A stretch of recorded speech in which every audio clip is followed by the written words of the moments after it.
Hello guys, welcome to Wisdom Coaching Classes. सभी विद्यार्थियों का विजडम कोचिंग क्लासेस देखा। जैसा कि देखे भाई, हम लोगों ने एक्सरसाइज 3.1 लास्ट वीडियो में मैंने डिस्कशन। अब हम डिस्कशन करने वाले हैं भाई एक्सरसाइज 3.1 विथ इंट्रोडक्शन के साथ हम पढ़ाएंगे। और भाई जितना भी आप लोगों को अगर समझ में आ रहा है तो प्लीज़ कमेंट सेक्शन बॉक्स में ज़रूर कमेंट करिए। जितने भी लोग देख रहे हैं इस समय, जितने भी लोग आए हुए हैं, व्यूज़ हैं, सारे लोग कमेंट्स करके ज़रूर मुझे रिस्पॉन्स दें कि मुझे समझ में आ रहा है। ओके जी, क्लियर हो गया। अब देखिए भाई, चलते हैं कुछ क्वेश्चन से पहले मैं कुछ इंट्रोडक्शन की बात बता दूँ। इसमें जो एक्सरसाइज 3.2 है, इस एक्सरसाइज 3.2 में आप लोग पढ़ेंगे ग्राफी विधि से रैखिक समीकरण युग्म का हल।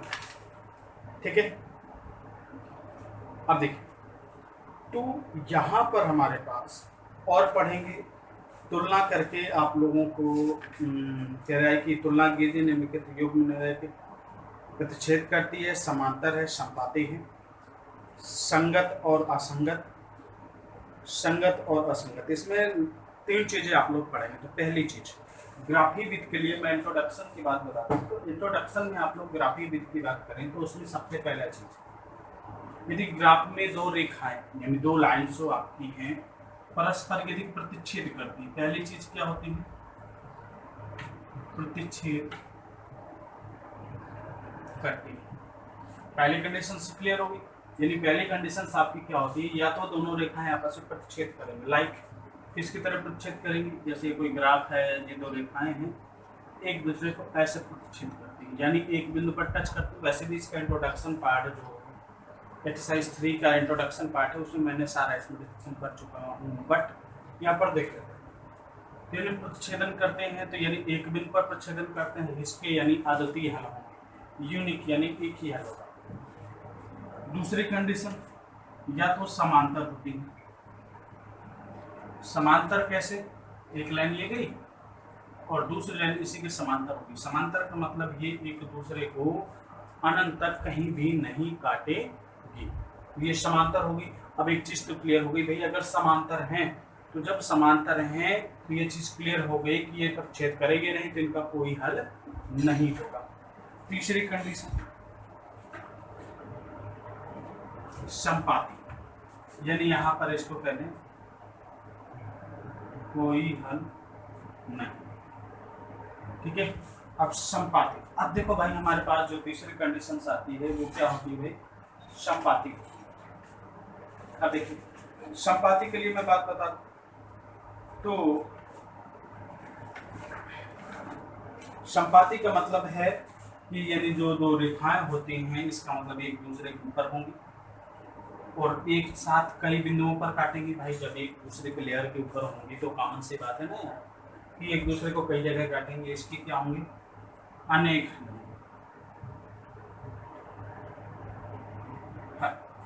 ठीक है, आपने ये पढ़ लिया, प्रतिच्छेदन करती है, समांतर करती है। अब भाई दूसरे जो क्वेश्चंस है उसमें कह रहा है कि A1/A2, B1/B2, C1/C2 की तुलना करके ज्ञात कीजिए कि ये संपाती हैं कि प्रतिच्छेदन। तो भाई यदि पहली कंडीशन से, तो ध्यान दे लीजिए कैसे मैं बता रहा हूँ, यदि A1/A2 does not equal to B1/B2, it means क्या होंगी? ये प्रतिच्छेदित करेंगे। तीसरी कंडीशन, सॉरी दूसरी कंडीशन, ठीक है, यदि मेरे पास वर्ड्स देखिएगा A1/A2 is equal B1/B2 does not is equal to C1/C2, ये कंडीशन होगी तो क्या होगी? समांतर। और जो भाई मेरे पास तीसरी आएगी वो क्या होगी? A1/A2 is equal to B1/B2 is equal to C1/C2। इसका मतलब क्या है? संपाती। क्लियर हो गया? यानी प्रतिच्छेद करती हैं यहाँ पर, और प्रतिच्छेद करने के बाद यानी प्रतिच्छेदित रेखा करती हैं, और प्रतिच्छेद होने की कंडीशन क्या होती है? A1/A2 B1/B2। यानी कंपेयरिंग करेंगे, एक जो इसका जनरल फार्मूला होता है किससे? A1x plus B1y plus C1 is equal to 0, another A2x plus B2y plus C2 is equal to 0। दोनों की तुलना करके हम ABC की वैल्यू निकाल करके ऐसे हम कंपेयर करके इनको फाइंड आउट कर सकते हैं। Okay, clear, right? अब देखिए भाई बात करते हैं तीसरी कंडीशन। इसमें तीसरी कंडीशंस क्या होंगी, संगत और असंगत। अब देखिए भाई, संगत और असंगत, इसका मतलब यहाँ पर क्या है, दूसरी कंडीशन है मेरे पास संगत और असंगत, ठीक है। तो इसमें मतलब जैसे देख लिया जाए तो अगर मेरे पास a1/a2 does not is equal to b1/b2 नहीं होगी तो इसका मतलब क्या है, ये संगत है। और असंगत होने की कंडीशन यदि a1 समांतर है तो उस समय क्या हो जाएगी, असंगत हो जाएगी। क्लियर है। तो संगत असंगत भी आप लोगों को समझ में आ गया होगा। अब तो देखिए भाई, ये शॉर्ट वे पे था और इसके बाद हम लोग चलते हैं क्वेश्चन की तरफ, ठीक है। तो गाइस, जो आप लोगों को समझ में आ रहा है ना, सब लोगों को 100% समझ में आ रहा होगा, वी नो दैट, अच्छे से सबको समझ में आ रहा है। अगर कहीं पे दिक्कत होती है तो कमेंट सेशन बॉक्स में ज़रूर कमेंट करिए, है ना। मैं आप लोगों को ज़रूर 100% सेटिस्फाई करूँगा। और ये 3.2 का हम लोग इंट्रोडक्शन के साथ साथ अब हम कुछ क्वेश्चंस पढ़ेंगे और जो कि बहुत ही इम्पोर्टेंट और बेसिकली ऐसे क्वेश्चंस हैं जहाँ तक बच्चा थोड़ा बहुत इसमें डिपेंड हो जाता है, यानी क्वेश्चन नंबर हम पढ़ने जा रहे हैं। Okay, clear. अरे so guys, before that pause the video now। देखिए अब जो मेरे पास क्वेश्चंस है, बहुत ही अच्छा क्वेश्चंस है। क्या है, चलिए क्वेश्चन देख लेते हैं। पहला क्वेश्चन कह रहा है, निम्न समस्याओं में रैखिक समीकरणों के युग्म बनाइए और उनके ग्राफीय विधि से हल कीजिए।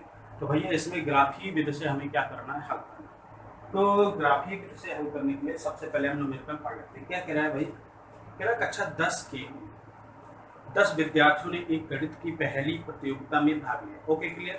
अब कह रहा है यदि लड़कियों की संख्या लड़कों की संख्या से 4 अधिक हो तो प्रतियोगिता में भाग लिए लड़कों और लड़कियों की संख्या ज्ञात कीजिए। कह रहा है प्रतियोगिता में भाग लिए लड़के और लड़कियों की संख्या ज्ञात कीजिए। तो हमने मान लिया क्या, देखिए भाई, तो विद्यार्थियों ने भाग लिए, यदि लड़कियों की संख्या माना लड़कियों की संख्या x, लड़कों की संख्या, अब चूंकि मेरे पास जो कुल विद्यार्थी हैं वो बराबर कितने भाई, 10। विद्यार्थी का मतलब है इसमें लड़के भी होंगे और लड़के भी होंगे, दोनों को मिला करके x + y = 10। Equation number first बना। एंड सेकेंड कह रहा है लड़कियों की संख्या लड़कों की संख्या से 4 अधिक है तथा अब देख लेते हैं। कह रहे लड़कियों की संख्या बराबर लड़कों की संख्या से 4 अधिक, लड़कों की संख्या से 4 अधिक। अकॉर्डिंग टू द क्वेश्चन किया x - y इक्वेशन नंबर 7 और फर्स्ट और सेकंड मेरे पास इक्वेशन यहाँ पर बनकर है। अच्छा, अब देखिए जैसे ही मैंने फर्स्ट और सेकंड मैंने बना करके रेडी कर लिया, अब मेरे पास बात क्या आती है, इनको सॉल्व करना। तो इसके लिए हम देख लेते हैं x + y = 10 के लिए ताल कर। तो x या y कुछ भी निकाल लीजिए, y = 10 - x निकाल के बना लेते हैं। x y = 10 - x, है ना।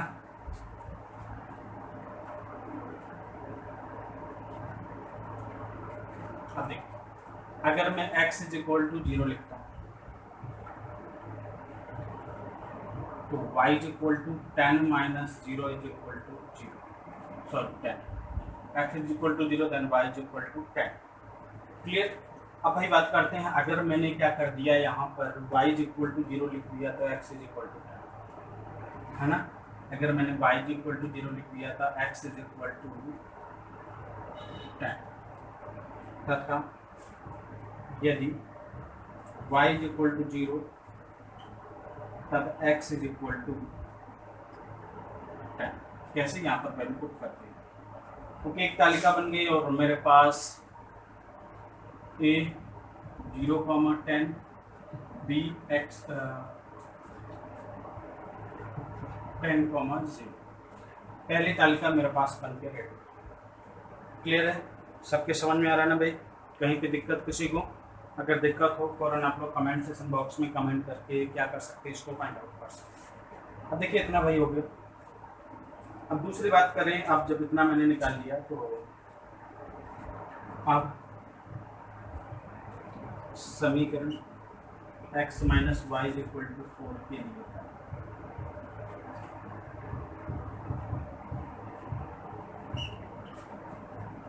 अब देखिए इसके लिए तालिका निकालेंगे तो y इज इक्वल टू, तो स्टार्ट जाएगा तो एक्स से आएगा तो x माइनस 4 x माइनस। अब भाई इसके लिए मैं तालिका बना देता हूँ। क्या बना लेता हूँ? तालिका। तो भाई मैं तालिका यहाँ पे बना देता हूँ।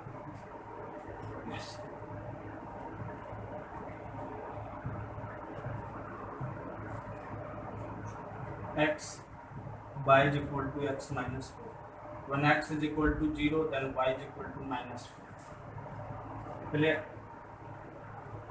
When y is equal to 0, तो x is equal to 4.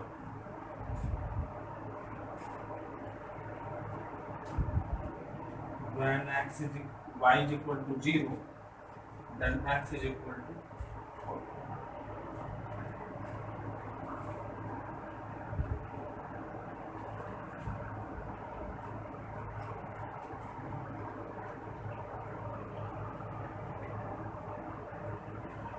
अब देखिए मेरे पास ये तालिका होगी। अब देखिए क्या करना है, आप लोगों को ऐसे लिख देना है, जब x is equal to 0, y is equal to 0 minus 4 is equal to minus 4, तथा जब y इज इक्वल टू 0 तो x इज इक्वल टू, ये मेरे पास c और ये d बन गया मेरे पास पॉइंट। देखिए मेरे पास भैया 2 पॉइंट बन गए। अगर मैंने गौर से देखा कि जो इसमें अधिकतम मेरे पास जो मेरे पास है वो क्या है, 10 तक के है। तो मैं यहाँ पर ग्राफ बना लेता हूँ।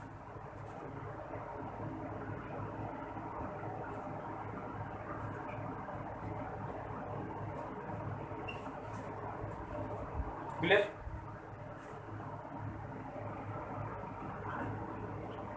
तो ये थोड़ा इसको और रेज कर देता हूँ।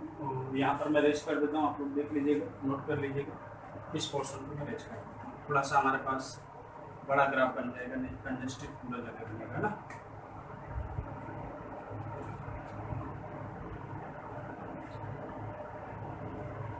अब लग रहा है बड़ा ग्राफ। मैं 2 का लेता हूँ, 2 4 6 8 10, और आप एक का भी ले सकते हैं ग्राफ में, क्योंकि मेरे पास यहाँ पे छोटा है तो इसलिए मैं यहाँ पर ले सकता हूँ -2 4 6 8 10 -1 2 4 6 8 10 8 -2 -4 -6 -8 -10 -2। अच्छा जी, अब इन पॉइंट को मैं यहाँ पर रिप्रेजेंट करता हूँ। तो पहला मेरे पास पॉइंट क्या है, 0 कॉमा 10, x की वैल्यू 0, y की value 0 comma 10, and second is 10 comma 0, x की वैल्यू 10 एंड y की वैल्यू 0। यहाँ पर कितना 10। अब मैं दोनों पॉइंट्स को क्या कर देता हूँ, मिला। ठीक है, क्लियर है? अब मेरे पास जो सेकंड है, अब वो सेकंड का ग्राफ बना 0 -4, x की वैल्यू 0, y की वैल्यू -4, 0 -4, एंड जो मेरे पास D पॉइंट है, मेरे पास C पॉइंट हो गया, ये B पॉइंट हो गया, और ये C पॉइंट हो गया, और D पॉइंट है 4, 0, x की वैल्यू 4, y की वैल्यू 0। अब इन दोनों पॉइंट्स को मैं क्या कर देता हूँ,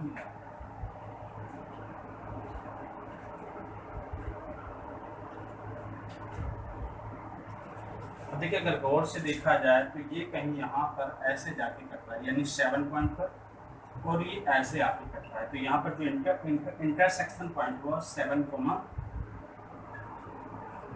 3। तो इसका मतलब है कि ग्राफ को देख करके हमें पता चलता है कि जो इनका प्रतिच्छेदन बिंदु है वो क्या है, 7,3 है।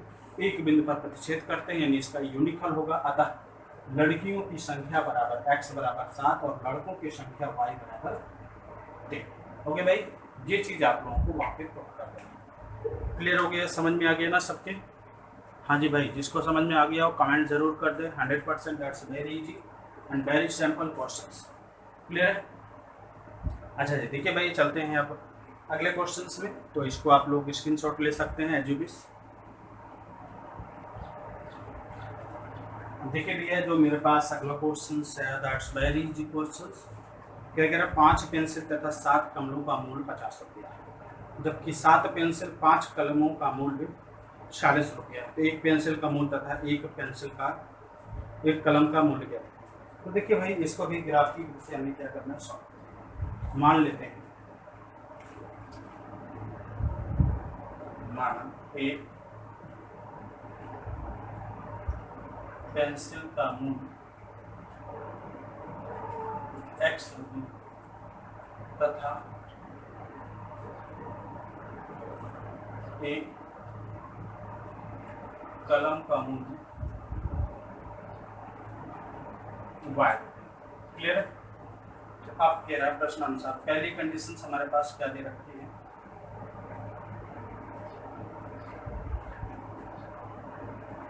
एक चीज आपको बता दें भाई, एक पेंसिल का मूल्य x रुपया है। तो कह रहा है कि 5 पेंसिल का मूल्य 5x, छोटी क्लास में आप लोग ऑलरेडी कर चुके। फिर कह रहा है 7 पेंसिल का मूल्य 7 कमलों का मूल्य y। कह रहे दोनों को मिलाकर के उसने कितना रुपये टोटल दिया, 50 रुपये दिया। यानी मार्केट गए और मार्केट जाने के बाद आपने क्या किया, 5 पेंसिल खरीदे x रुपये के रेट में और 5 कलम खरीदे y रुपये के रेट में, 7 कलम खरीदे y रुपये के रेट में, दोनों को मिलाकर के आपने 50 रुपये दिया। दूसरा व्यक्ति क्या कर रहा है, दूसरी कंडीशन में, यही क्वेश्चन नंबर मेरा फर्स्ट पर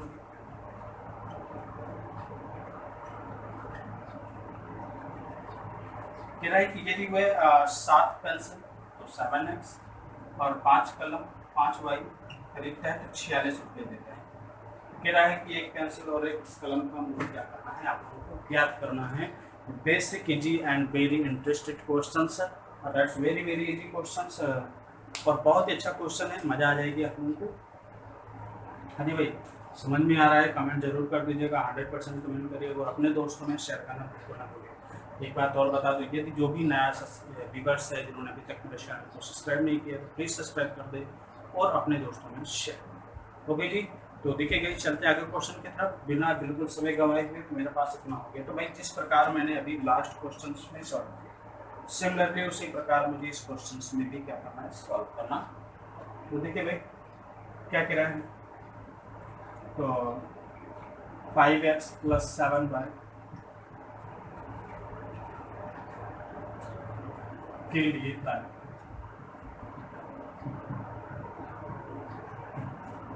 भाई मैं यहाँ से y की वैल्यू निकाल देता हूँ। तो भाई y की वैल्यू कितना, 7y = 50 - 5x, then y = 50 -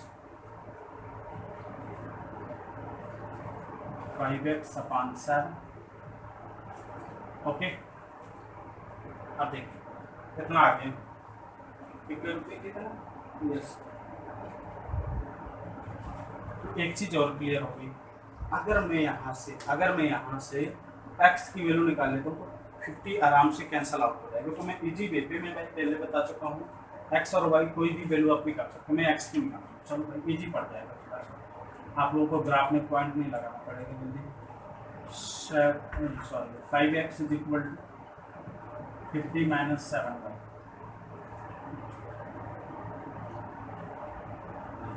x = 50/5 - 7y/5। Okay भाई, अलग अलग मैंने क्या करके डिवाइड कर दिया। तो x = 10 - 7/5 × y।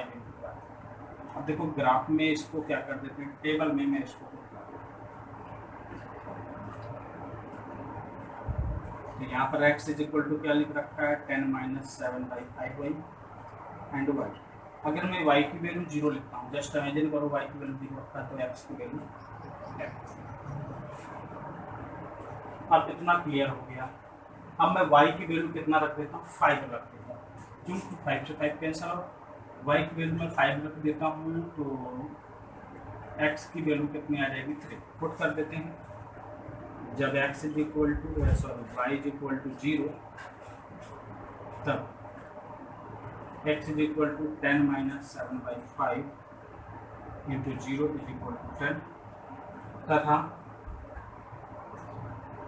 जब y इज इक्वल टू मैंने 5 लिख दिया then x is equal to 10 minus 7/5 into 5 से 5 cancel out, 10 minus 7 is equal to, दो पॉइंट मिल गए a and another point is b, 10,0 and 3,5।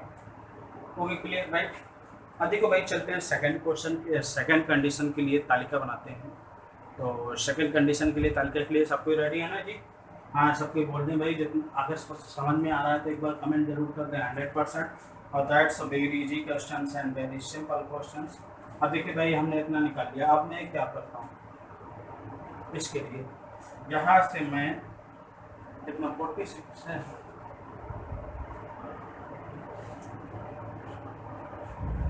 देखते हैं निकालते हैं। ओके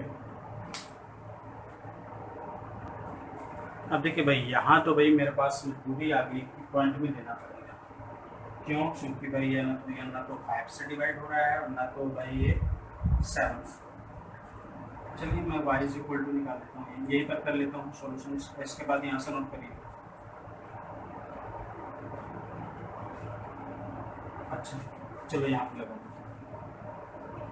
अब 7x plus 5y is equal to 46 के लिए तालिका। अब इसके लिए मैं तालिका बना रहा हूँ और मेरी बहुत ईजी से बना रहा हूँ तालिका। अब लोगों को समझ में आ रहा है ना? हाँ कमेंट जरूर कर दीजिएगा भाई। और देखो मैं यहाँ से x इज इक्वल टू निकाल लेता हूँ या y इज इक्वल टू निकाल लेता हूँ 46 माइनस 7x बाई 5। तो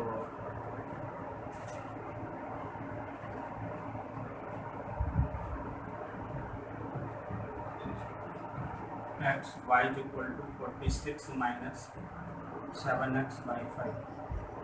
So x is equal to 0. Then y is equal to 46 minus 7 into 0 by 5. It means 46 by कितना हो जाएगा ये 46 by 5 तो 9.2 आ गया। तो भी क्लियर। अब सेकेंड कंडीशन मेरे पास कितनी आ गई देख लेते हैं भाई। तो x की वैल्यू 0, y की वैल्यू 9. देन मैं लिख देता हूँ y की वैल्यू 0 जब y इज इक्वल टू 0 तो x is equal to 0 is equal to 46 5 minus 7x then x is equal to 46 by 7 सत्संग 42 और कितना 4 बचा मेरे पास। तो कितना हो जाएगा सत्संग 42 42 4 46 40 हो गया 7 पना 35 6.5 लमसम मेरे पास है। अभी मेरे पास 2 पॉइंट्स आ गए। अब इनको मैं क्या करता हूँ आगे शॉर्ट। Okay clear. तो इसके लिए मैं यहाँ पर इनको रेज कर देता हूँ। क्या आ गया मेरे पास y इज इक्वल टू 0 यानी 6.5। इसको मैं रेज करता हूँ। अब मैं क्या करना है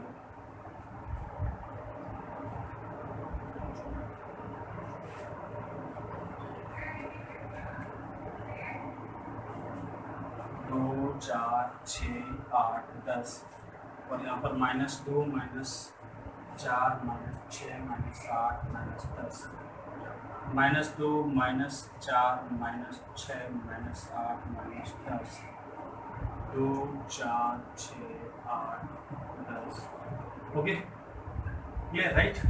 अब मैं 10,0 x की वैल्यू 10 y की वैल्यू 0 10,0 हो गया क्लियर। एंड सेकंड है 3,5 x की वैल्यू 3 एंड y की वैल्यू 5 दैट इज 3,5। अब इन दोनों को मैं क्या कर देता हूँ मिला देता हूँ।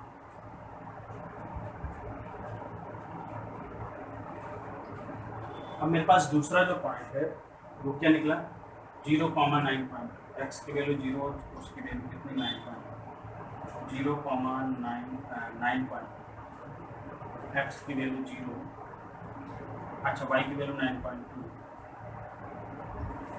1 सेकेंड एक्स की वैल्यू 0 वाई की वैल्यू 9.2 और यहाँ पर 6.5 यहाँ पर 6.5 होना चाहिए। अब देखो इन दोनों को मैं क्या कर देता हूँ मिला देता हूँ, ठीक है। मिलाने के बाद अगर देखा जाए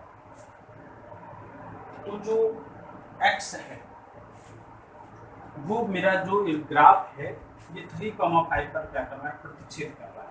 और जब यहाँ पर प्रतिच्छेद कर रहा है तो इसका मतलब है ग्राफ को देखने से हमें पता चलता है कि ये आपको लिखना है, ग्राफ को देखने से हमें पता चलता है कि एक पेंसिल का मूल बराबर कितना 3 रुपया और कलम का मूल बराबर कितना 5 रुपया, क्योंकि 3,5 है ना। क्लियर हो गया, ये मेरे पास हो गई। अब जी इतना आप लोगों ने ये पढ़ लिया, that's very easy and very simple questions. बहुत ही आनंद आ गया होगा, मेरी समझ से सब लोगों को समझ में आ गया होगा। अब भाई जो हमारे पास नेक्स्ट क्वेश्चन है आप लोगों को कल के दिन नेक्स्ट वीडियो सेम टाइम पर आप लोगों को प्रोवाइड करेंगे। सो गाइस फटाफट जल्दी सब्सक्राइब कर दीजिए, जिन्होंने सब्सक्राइब नहीं किया तो देखिए चलते हैं लास्ट अब चलते हैं और मिलते हैं कल के दिन सेम टाइम पर और सेम प्लेस। तब तक के लिए बाय बाय, ठीक है।